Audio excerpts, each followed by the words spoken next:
बच्चा लोग lecture 07 wave optics chapter खत्म हो गया समझो। आज का लेक्चर है ज्यादा से ज्यादा एक और छोटा लेक्चर, चैप्टर खत्म। और आज का डिस्कशन है डिफ्रैक्शन। जैसे अपन ने पढ़ा ना लाइट के अलग अलग फिनोमिनन, जैसे लाइट रिफ्लेक्शन करती है, लाइट रिफ्रैक्शन करती है, लाइट इंटरफेरेंस पैदा करती है, वैसे लाइट डिफ्रैक्शन भी करती है। तो आज डिफ्रैक्शन के बारे में पढ़ रहे हैं। क्या है डिफ्रैक्शन? जब लाइट किसी ऑब्स्टेकल से टकराता है तो वहां से बेंड हो जाता है। इस बेंडिंग को हम डिफ्रैक्शन बोलते हैं। अच्छा, लाइट का बेंड हो जाना एक और जगह पढ़ा था हमने, याद करो, रिफ्रैक्शन। लेकिन वो ऑब्स्टेकल नहीं था, वो मीडियम था। जैसे ये लेंस है तो अंदर कांच है, ये ऑब्स्टेकल नहीं है, ये मीडियम है। तो लाइट यहाँ से यूं करके बेंड हो गया, तो ये ट्रांसपेरेंट मीडियम में बेंडिंग हो रहा है ना, तो इसको हम रिफ्रैक्शन बोलते हैं। ट्रांसपेरेंट मीडियम में बेंडिंग हो रहा है। मैं अब की आज के जो बेंडिंग की बात कर रहा हूं वो उसमें लेंस नहीं, उसमें ऐसा ऑब्स्टेकल है। देखो ये रहा ऑब्स्टेकल। जब इस ऑब्स्टेकल के बीच में से लाइट पास होता है यूं यूं, तो ये बेंड हो जाता है। तो समझ में आ रहा है दोनों फिनोमिनन अलग है, दोनों में हो रहा है लाइट का bending. The bending of light is responsible for both the phenomenon, but this is different and this is also different.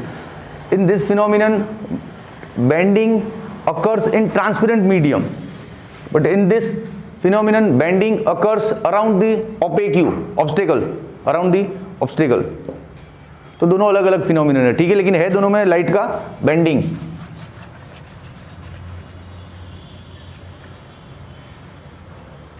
तो हम अपना इंट्रोडक्शन पॉइंट ऐसे लिख सकते हैं, wave phenomenon, wave bending phenomenon, ऐसा भी लिख सकते हैं। वेव बेंडिंग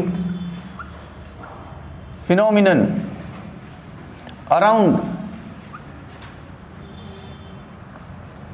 ओपेक, या आप ऑब्स्टेकल भी बोल सकते हो, इज कॉल्ड डिफ्रैक्शन। अब इसका एक टेक्निकल डेफिनेशन दूं, एकदम सिस्टमेटिक। जब लाइट किसी ऑब्स्टेकल के अंदर से पास होता है तो उसका जो वेव फ्रंट होता है ना, उसका लिमिटेड पार्ट बाहर निकल पाता है, बाकी का अंदर फंस जाता है। इमेजिन कर देख, जैसे ये रहा, ये ऑब्स्टेकल है, ये ऑब्स्टेकल है। अब लाइट को यहां पे आना है,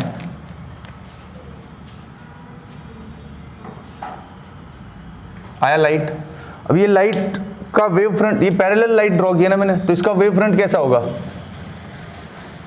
ऐसा प्लेन होगा, इसका वेव फ्रंट प्लेन होगा। वो वेव फ्रंट यहाँ पे आके टकराया, तो अब इसमें से जो बाहर निकलेगा ना, वो वेव फ्रंट का इतना ही पोर्शन निकलेगा, क्योंकि बाकी का पोर्शन तो इन ऑब्स्टेकल्स के साथ टकरा के नष्ट हो रहा है। तो इतना पोर्शन बाहर निकलेगा ना, वो बेंड होके निकलेगा यूं।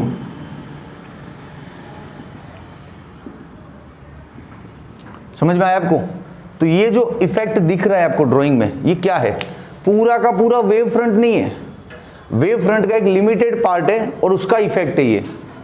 तो ये इसका टेक्निकल डेफिनेशन होगा। Effect produced by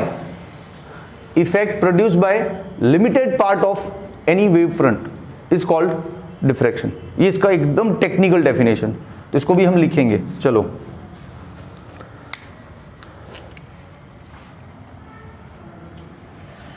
effect produced by limited part of wave front is called diffraction। अच्छा, डिफ्रैक्शन को किसने डिस्कवर किया था? ग्रेमाल्डी, नाम याद रखना भैया साइंटिस्ट का। ग्रेमाल्डी डिस्कवर्ड द डिफ्रैक्शन। ओके कि नहीं? ओके। अच्छा, डिफ्रैक्शन कौन कौन कर सकता है? क्या सिर्फ हम इस चैप्टर में ऑप्टिक्स पढ़ रहे हैं तो क्या सिर्फ लाइट की वेव ही डिफ्रैक्शन कर पाएगी? नहीं, लाइट वेव भी डिफ्रैक्शन करता है, साउंड वेव का भी डिफ्रैक्शन होता है, वाटर वेव्स जो पानी में तरंगे बनती है उनका भी डिफ्रैक्शन होता है, और मटेरियल वेव्स जो मैटर वेव्स होती है ना वो भी डिफ्रैक्शन कर सकती है। तो सिर्फ इतनी सी इंफॉर्मेशन 2 मार्क्स में पूछ सकते हैं। हाँ, give the name of waves in which diffraction occurs. ये 2 मार्क्स में आ सकता है इतना सा क्वेश्चन। मैं नाम लिख देता हूं कौन कौन सी वेव्स में। Light wave, sound wave, water wave और मैटर वेव। इन सब में डिफ्रैक्शन होता है। Done, okay. अब डिफ्रैक्शन का एक आधा एग्जांपल,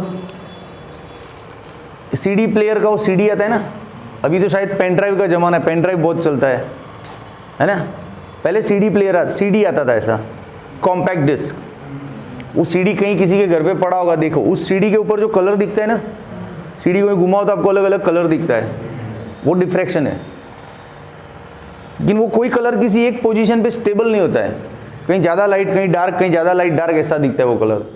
तो that is the best example of diffraction for you. तो लिख दो एग्जांपल,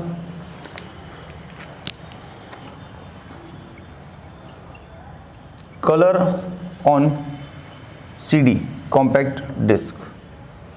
तो डिफ्रैक्शन का ओपनिंग करवा दिया आपको, 1 2 3 4 5 पॉइंट दमदार मिल गए। डिफ्रैक्शन का इंट्रोडक्शन कर दिया, लेकिन 5 पॉइंट्स आर नॉट सफिशिएंट, तो थोड़ा आगे लेके जाते हैं इसको। डिफ्रैक्शन के 2 टाइप है,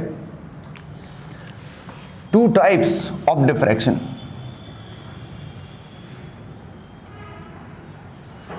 कौन कौन से 2 टाइप है बताता हूं भैया, बताता हूं। फ्रेनल डिफ्रैक्शन, इसमें आपका एस साइलेंट होगा, फ्रेनल डिफ्रैक्शन, और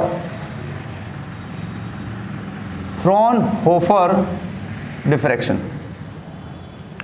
Fresnel diffraction and Fraunhofer diffraction, ये 2 टाइप है डिफ्रैक्शन के।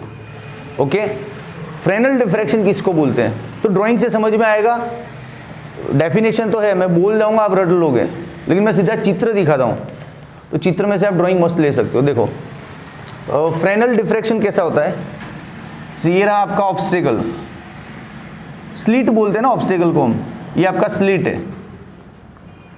ओके, ये है मिडिल लाइन, यहां से ये सपोज मोनोक्रोमेटिक लाइट का सोर्स है। मोनोक्रोमेटिक मतलब सिंगल कलर वाली लाइट, ज़्यादातर वही यूज़ कर रहे हैं हम चैप्टर में। ओके, अरे तो कोई भी लाइट ले आए यार,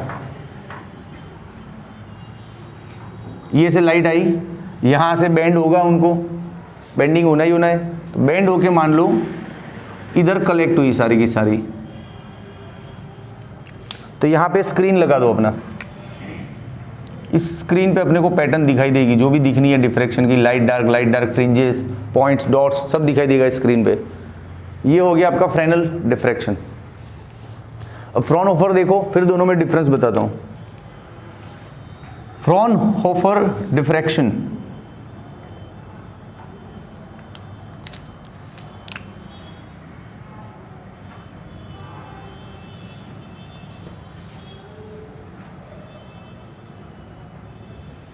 ये हो गया आपका फ्रॉनहोफर डिफ्रैक्शन। इसके लिए स्क्रीन लगाना नहीं पड़ेगा। क्यों सर? इसमें तो स्क्रीन लगा है, इसमें स्क्रीन का है। Dangi, what is the reason? Screen क्यों नहीं ले सकता मैं इसमें? क्या बात है यार, फैंटास्टिक।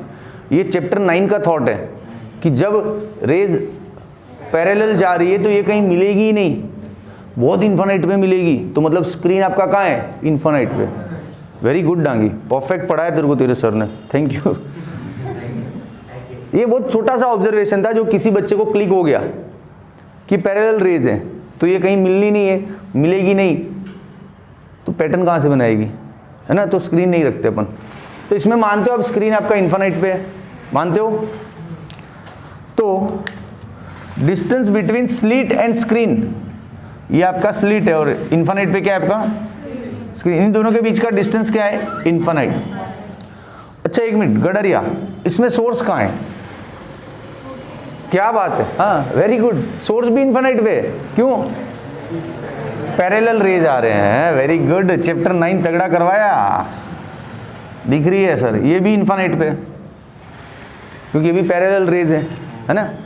तो फ्रॉनहोफर को ऐसे डिफाइन करते हैं कि when distance between source and slit is infinite and distance between slit and screen is also infinite, such pattern is called Fraunhofer diffraction pattern. हो गया डेफिनेशन, बोलो क्या बोलते हो। तो क्या एक डेफिनेशन हुआ। तुम बुक को मत देखो रे, मैं अपना फिजिक्स पढ़ा रहा हूं, ये चित्र तुमको दिखेंगे नहीं कि ये मेरे चित्र है। क्या डेफिनेशन हुआ, distance between source and slit and slit and screen is infinite. तो ये कैसा है, फ्रॉनहोफर डिफ्रैक्शन है। या फिर एक और डेफिनेशन हो सकता है इसका, इसके वेव फ्रंट तो ऐसे ही होंगे ना, प्लेन, वेव फ्रंट तो प्लेन ही होंगे। हाँ तो बोल दो, when plane wave front incident on the slit Fraunhofer diffraction occurs. ऐसे भी डिफाइन कर सकते हैं इसको, प्लेन वेव फ्रंट, तो ये फ्रॉनहोफर डिफ्रैक्शन है। क्लियर। अब इसको क्या होगा, पहला डेफिनेशन, सोर्स और स्लिट के बीच का डिस्टेंस देखो लिमिटेड है, लिमिटेड है, फिर स्क्रीन और स्लिट के बीच भी लिमिटेड है, तो बस वही definition, distance between source and slit, slit and screen is limited, such diffraction is called Fresnel diffraction. क्या है ये, फ्रेनल डिफ्रैक्शन। या फिर इसका ये भी इसके वेव फ्रंट ऐसे होंगे ना, स्फेरिकल, दिख रहा है शेप पर से, हाँ, तो स्फेरिकल वेव फ्रंट वाला जो पैटर्न है वो फ्रेनल है। बस दो तरीके से डिफाइन करवा दिया। तो अब डिफ्रैक्शन का टॉपिक मान लो 2 मार्क्स में पूछते हैं, तो आपके पास ये इंट्रोडक्शन पॉइंट है और ये अच्छा दांसू पैटर्न है, ड्राइंग करो, मजे करो, फुल मार्क्स ले लो यार, इसमें क्या घर जाके पढ़ना पड़ेगा, तो स्टोरी याद रह गया मेरे को तो, ठीक है। तो अब हम एक बार स्टोरी को फास्ट ट्रैक पे लेके जाएंगे। कम इधर, सबसे पहला पॉइंट, वेव का बेंडिंग होना कहाँ पर, किसी ऑब्स्टेकल के अराउंड, उसको डिफ्रैक्शन बोलते हैं, ये पहला पॉइंट। फिर दूसरा उसका professional definition, effect produce by the limited portion of wave front. हो गए 2 पॉइंट। तीसरा पॉइंट किसने डिस्कवर किया था, ग्रेमाल्डी। चौथा पॉइंट कहाँ कहाँ होता है, light wave, sound wave, water wave, matter wave. Very good. पांचवा पॉइंट कहाँ देख सकते हो, सीडी पे, कॉम्पैक्ट डिस्क पे देख सकते हो, है ना पांचवा पॉइंट। फिर छठे सातवें पॉइंट में ये आप लिखना चाहो तो लिख दो, मान लो आपको लंबा नहीं करना है तो ये आपकी टेक्स्ट बुक में शायद नहीं है, ये ड्राइंग भी नहीं है, तो आप इसको कट शॉर्ट करना चाहते हो तो सिर्फ इतना लिखो कि डिफ्रैक्शन 2 टाइप के होते हैं, फ्रेनल और फ्रॉनहोफर। फ्रेनल में स्फेरिकल वेव फ्रंट होते हैं और फ्रॉनहोफर में प्लेन वेव फ्रंट। इतना ही लिमिटेड लिखो, आपकी जो चॉइस। और आप पूरा लिखोगे तो भी कोई मार्क्स नहीं कटना है कि एनसीईआरटी बुक में नहीं था, तू कहाँ से लाया, ठीक है। तो हो गया ये इंट्रोडक्शन डिफ्रैक्शन का। अब एक दांसू फिनोमिनन है, हम लोग जब कभी दरवाजे के पीछे खड़े होते हैं तो दरवाजे की उस साइड से कोई भी वॉइस होता है, साउंड होता है, वो हम तक पहुंचता है, लेकिन वो इंसान हमको दिखता नहीं है। तो बहुत सिंपल आंसर है, सर बीच में दरवाजा है तो कहाँ से दिखेगा यार, सर बीच में दीवार है तो कैसे दिखेगा। और क्यों नहीं दिखता,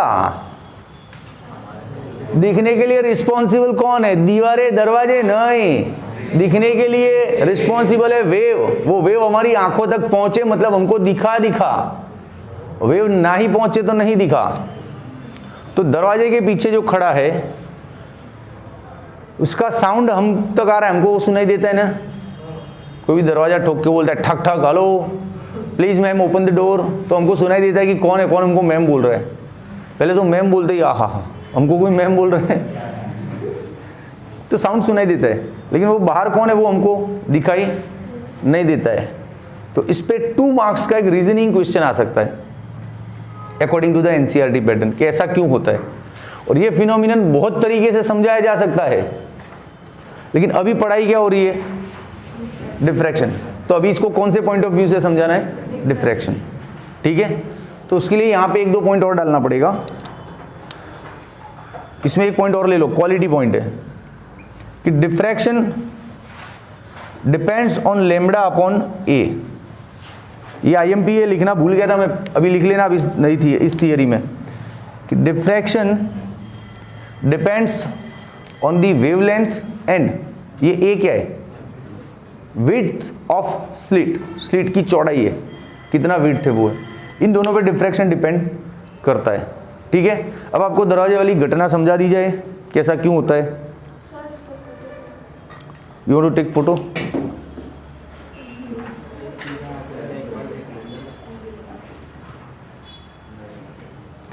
ओके, कुछ बच्चा लोग अंदर ही अंदर घुसूर फुसूर कर रहे हैं कि सर ये क्या है, ये डिफ्रैक्शन का फार्मूला है कि डिफ्रैक्शन कैसे ढूंढोगे।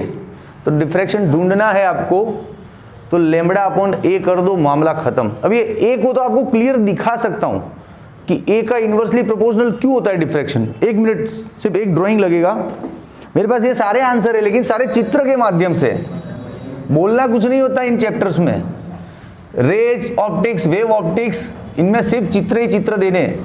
देख समझाता हूं, जैसे ये देख, ये पानी का एक टैंक है, इसमें पानी भरा हुआ है, समझो अब।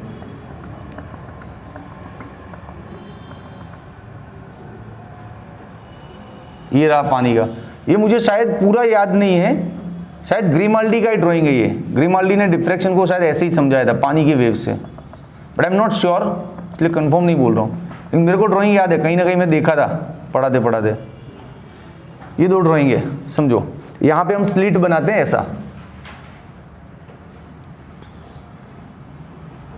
ठीक है, स्लिट का चौड़ाई बहुत ज़्यादा है, यहाँ पे स्लिट का चौड़ाई रखते एकदम कम। तो ये देखा गया था, ये घटनाएं देखी गई थी कि जहां स्लिट का विड्थ, देखो स्लिट का विड्थ मतलब ये वाला ए, जहां ए ज्यादा है ना वहां डिफ्रैक्शन बिल्कुल हुआ ही नहीं, बहुत कम हुआ। ऐसे देखो डिफ्रैक्शन होने के बाद ये देखो जैसे, अच्छा इसमें सर वेव कहां से आएगी, तो आप एक काम कर सकते हो, पानी भरा हुआ है किसी सरफेस पे, वहां पे एक लकड़े की पट्टी ले लो ऐसी और इसको यूं टैप करो तो वेव्स पैदा होंगे, और लकड़े की पट्टी सोर्स है तो वेव्स सिलिंड्रिकल टाइप पैदा होंगे, ऐसे वाले, ऐसे वेव फ्रंट पैदा होंगे। ठीक है, ऐसे ऐसे लकड़े से यूं यूं टप टप टप टप टप टप करोगे तो वेव्स पैदा होंगे ना। हाँ, वो वेव्स यहाँ पे आएंगे, डिफ्रैक्ट बिल्कुल बहुत कम हो पाएंगे। देखो ऐसे ऐसे दिख रहा है, बहुत कम बेंडिंग हुआ, लेकिन वही वेव्स जब यहाँ आएगा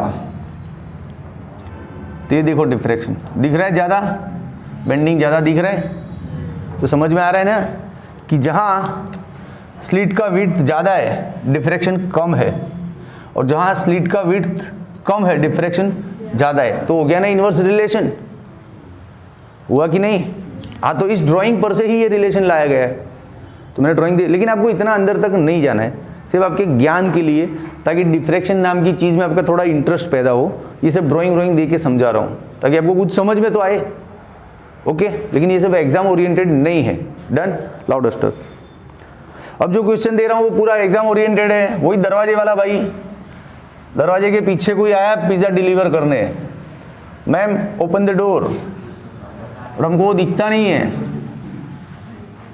काहे?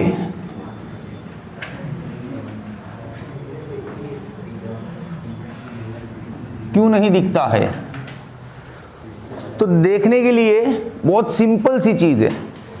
हम यहां पे खड़े हैं, दरवाजे के बाहर कोई खड़ा है उधर, ठीक है, मान लो आपका दरवाजा ओपन है, दरवाजा ओपन है और वो इंसान दरवाजे से थोड़ा उधर खड़ा है दीवार के पीछे। समझ में आ रहा है? पूरा एकदम देसी फिनोमिनन बताता हूँ। हम लोग खड़े हैं यहाँ पे, दरवाजा इधर है, खुला है, लेकिन वो इंसान दरवाजे से थोड़ा पीछे उधर खड़ा है। ओके, अब उसका साउंड हम तक आ रहा है, उसकी लाइट हम तक नहीं आ रही है। क्यों ऐसा होता है? डिफ्रैक्शन के पॉइंट ऑफ व्यू से समझाना है इसको, बहुत तरीके से समझाया जा सकता है। तो देखो ऐसा होने की वजह क्या है। अरे पानी का बोतल नहीं होगा। ऐसा होने की वजह क्या है? सीधी सी बात है यार, साउंड वेव हम तक आते होंगे किसी वजह से, लाइट वेव नहीं आते होंगे, है कि नहीं? तो जो इंसान दरवाजे के अंदर उधर खड़ा है पीछे, उसमें से जो लाइट वेव्स निकलते हैं वो दरवाजे से बेंड नहीं हो पाते होंगे, तो मेरे तक नहीं पहुंचते, वो सीधे निकल जाते होंगे। और जो उसके साउंड वेव है वो बेंड होते होंगे और मेरे तक आते होंगे। मामला बेंडिंग का ही है, क्योंकि दीवार के पीछे जो खड़ा है उसमें से दो टाइप का वेव निकलना, एक तो उसका साउंड बोला हुआ और एक उसका खुद का लाइट वेव। वो लाइट वेव वहाँ से आया, दरवाजे से बेंड नहीं हो रहा है क्योंकि उसमें डिफ्रैक्शन नहीं हो रहा है, तो वो निकल गया सीधा। और साउंड वेव वहाँ से निकला उसके मुंह से, वो आया दरवाजे पे टकराया ऑब्स्टिकल से और बेंड होकर अपने पास आया। बस ये सिंपल कारण है। लेकिन इसको मैथमेटिकली समझाना है, टेक्निकली एकदम कैसा क्यों होता है। तो मैं आपको बोलूँ, लाइट वेव का डिफ्रैक्शन पता करना है।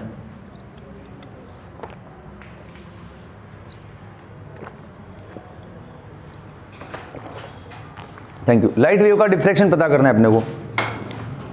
दरवाजा अपनी डोर जो है वो स्लिट है इस बार। चलो क्वेश्चन हो गया 15। Person standing behind the door, we can not see but we can hear. ऐसा क्यों? तो देखो, ये रहा लाइट का मामला और ये रहा साउंड का मामला। दोनों में फर्क बताता हूं। लाइट का वेवलेंथ क्या होता है? 4 से 8000 एंगस्ट्रॉम, हम पकड़ लेते 6000 एंगस्ट्रॉम। चलो, लाइट का वेवलेंथ ये फिक्स है ना, इसमें हमको कुछ दिमाग लगाने की जरूरत नहीं है। इसको मीटर में कन्वर्ट करो, 6 × 10⁻⁷ मीटर, ये हो गया लैम्बडा। और इधर स्लीट कौन है इस घटना में? डोर। डोर अपना ऑब्स्टिकल है ना, डोर से टकरा के वेव को डिफ्रैक्ट होना है ना। हाँ, तो जो विड्थ है वो डोर जनरली अपने घरों में इतना होता है, 1 मीटर जितना एवरेज। किसी का डोर छोटा, किसी का बड़ा, लेकिन हम एवरेज क्या मान के चलते? इतना, 1 मीटर। तो width of slit is 1 metre. Now check out the diffraction. Lambda upon ये फॉर्मूला था उसका। लैम्बडा क्या है? 6 × 10⁻⁷, width of slit is 1। It is 0.000006, which is very close to 0। मतलब लाइट के मामले में दरवाजे को स्लिट मान लिया जाए तो डिफ्रैक्शन 0, मतलब नहीं होना है। तो वहाँ पे जो बंदा खड़ा है ना, उसकी लाइट निकल रही है, लेकिन यहाँ पे इस ऑब्स्टिकल पे टकरा के अंदर नहीं आ रही है, इसलिए हमको नहीं दिख रहे। समझे? क्योंकि इसमें डिफ्रैक्शन क्या होता है? 0। ये मैथमेटिकली भी प्रूव कर दिया ना। अब साउंड वेव में जाते हैं। साउंड वेव में स्लिट तो 1 मीटर है ही, वही दरवाजा है। साउंड वेव का लैम्बडा नहीं पता होता है हमको इतना फ्रीक्वेंटली यार, ये दिक्कत है। लाइट वेव का लैम्बडा तो पूरी दुनिया को याद है, 4000 से 8000 में कुछ भी ले लो विजिबल लाइट। मैंने 6 ले लिया, तू 5 ले, 7 ले, ये इजी। लेकिन साउंड में एक पंगा है, साउंड का लैम्बडा नहीं पता होता है हमको। ढूंढे, साउंड का स्पीड पता है आपको कितना? ओए होए, वेरी गुड, जीनियस बैच में पढ़ा रहा हूँ आज। साउंड का स्पीड होता है 330 मीटर पर second approx, according to that Laplace है। न्यूटन बाबा ने स्पीड बताया था 280 के आसपास, गलत था, फिर उसको रिपेयर किया लाप्लासे ने, और लाप्लासे ने ये स्पीड दिया था 332 331 समथिंग। हम 330 मान के चलते एवरेज। अच्छा, साउंड वेव का फ्रीक्वेंसी क्या होता है? 100 हर्ट्ज से 400 हर्ट्ज तक होता है भैया साउंड वेव का फ्रीक्वेंसी, जो भी हमने 11th में सीखा हुआ है। हम एवरेज क्या लेंगे? 330 हर्ट्ज। क्यों? अपनी कन्वीनियंस के लिए। कैलकुलेटर कौन लगाएगा यार? कुछ भी ले सकते हैं ना 100 से 400 के बीच में, मैंने 330 लिया। ओके, अब इसका लैम्बडा हम पता कर सकते हैं। Lambda is speed upon frequency. Speed है 330, फ्रीक्वेंसी है 330, लैम्बडा हो गया 1। आया कि नहीं? अब इसका डिफ्रैक्शन ढूंढा जाए, लैम्बडा अपॉन ए 1/1, मतलब परफेक्ट डिफ्रैक्शन है। डिफ्रैक्शन हो रहा है, 1 मतलब होना, और 0 से 90 डिग्री तक का सारा डिफ्रैक्शन इसमें हो रहा है। मतलब साउंड वेव डिफ्रैक्शन बता रही है, मतलब वो बेंड होती है और इसलिए हम तक अंदर आती है, इसलिए हमको सुनाई देता है। लाइट वेव नहीं डिफ्रैक्ट हो पाती।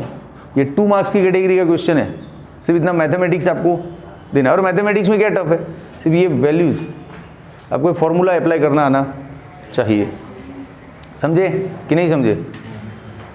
तो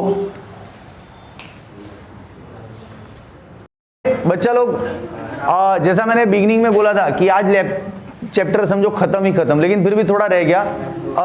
डिफ्रैक्शन बाय वन स्लिट और डिफ्रैक्शन में सेंट्रल मैक्सिमा के फॉर्मूला, ये दोनों चीज अगले लेक्चर में चलेंगी 08, और अगले लेक्चर में चैप्टर अपना फाइनली खत्म। So keep watching, okay bye.